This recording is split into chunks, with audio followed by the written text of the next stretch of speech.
तो सबसे पहले आपको हम एक लेते हैं, यहाँ पे त्रिभुज का लेते हैं। एक समबाहु त्रिभुज है, यहाँ पर एक समबाहु त्रिभुज है जिसके साइड जो है सभी साइड ए और ए है। इस समबाहु त्रिभुज के प्रत्येक शीर्ष पर स्टूडेंट्स प्रत्येक शीर्ष पर यूनिट बल्कि ये पॉइंट चार्ज रखा गया है। इस वाले पर पॉइंट चार्ज है, मान लो प्लस क्यू चार्ज है, और इस वाले पर भी है plus Q charge, Q coulomb का है, और इस वाले पर भी है प्लस क्यू कूलम का चार्ज। ठीक है, तो तीनों शीर्ष पर हो गया है प्लस क्यू कूलम का चार्ज। नाम देते हैं, इसको ए बोलेंगे, ये बी हो जाएगा और ये वाला सी हो जाएगा। मतलब तीनों शीर्ष ए बी और सी पर प्लस क्यू कूलम का चार्ज उपस्थित है। तो अब आपसे इसमें पूछ लेगा कि फाइंड द नेट फोर्स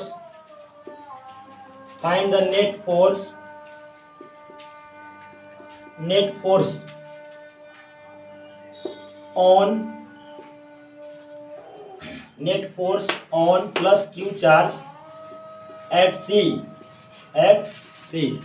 इसमें आपको पूछा है कि शीर्ष सी पर कितना नेट फोर्स काम करेगा, कितना इलेक्ट्रिक फोर्स काम करेगा। दोस्तों आप जानते हैं स्टूडेंट्स की जो चार्ज के बीच में जो आवेश लगता है उसको हम क्या बोलते हैं, तो इलेक्ट्रिक फोर्स बोलते हैं। तो इलेक्ट्रिक फोर्स जो नेट फोर्स काम करेगा सी पर वो कितना होगा। इसके पहले आपको याद दिला देते हैं कि एक होता है कूलम्स लॉ।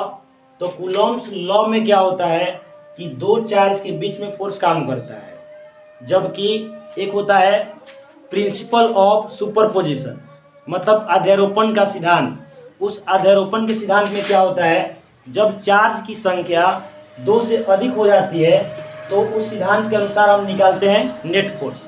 मतलब जब भी 2 से अधिक चार्ज रहेगा तो नेट फोर्स कैसे लगेगा, नेट फोर्स किस पर काम करेगा, किस सिद्धांत पर काम करेगा, तो प्रिंसिपल ऑफ हो जाएगा हमारा सुपरपोजिशन या सुपरपोजिशन ऑफ इलेक्ट्रिक फोर्स। देखिए, तो सी पर हमको निकालना है। एक काम करते हैं यहाँ पे, अब यहाँ पे देखिए जो क्यू प्लस क्यू कूलम का जो चार्ज है, इस चार्ज पर तो ए के चलते काम करेगा। अब शीर्ष ए से शीर्ष सी पर जो इलेक्ट्रिक फोर्स काम करेगा उसका डायरेक्शन कुछ इधर होगा। ये प्लस क्यू कूलम को इधर लिख लेते हैं, इसका डायरेक्शन इधर हो जाएगा।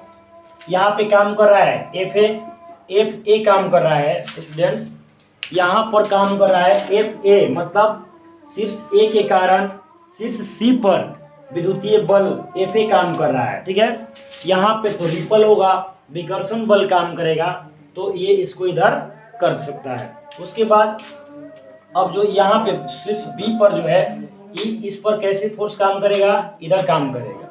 अब इधर बल लगाएगा तो इसको हम नाम देते हैं एफ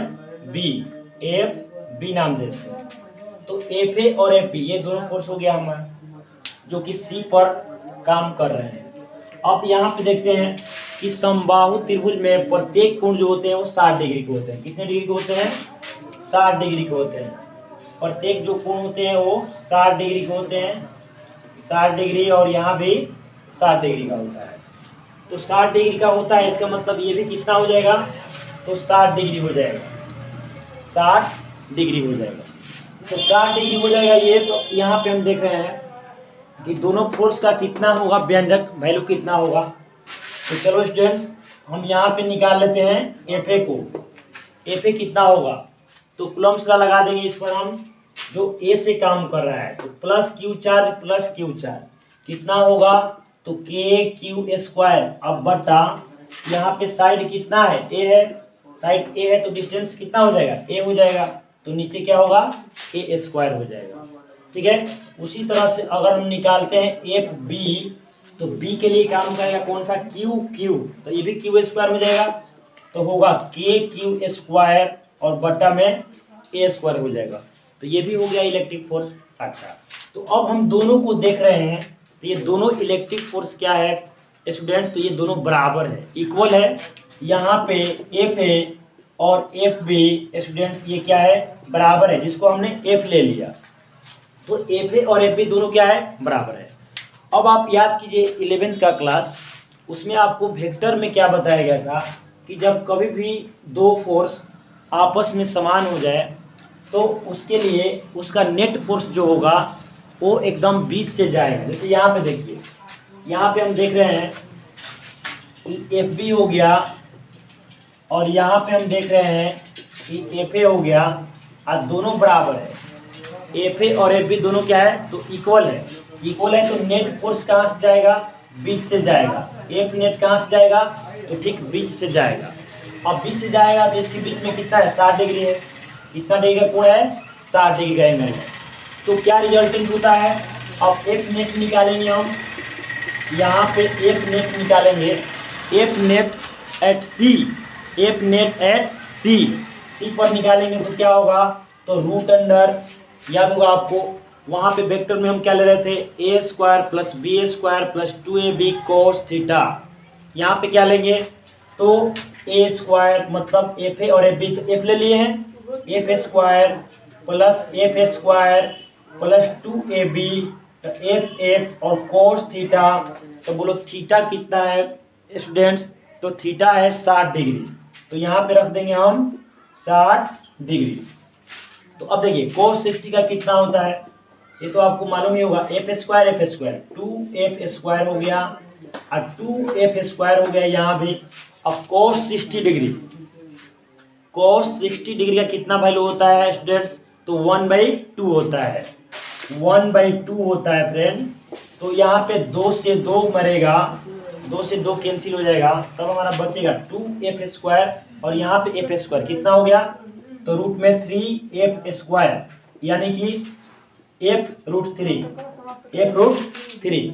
अब स्टूडेंट्स यहाँ पे हम f का वैल्यू निकाल लिए हैं, पहले हम एफ ए और एफ बी दोनों इक्वल है, किसके इक्वल है, f के इक्वल है, जबकि इसका मान हम निकाल लिए हैं, किसके इक्वल है, f के इक्वल है।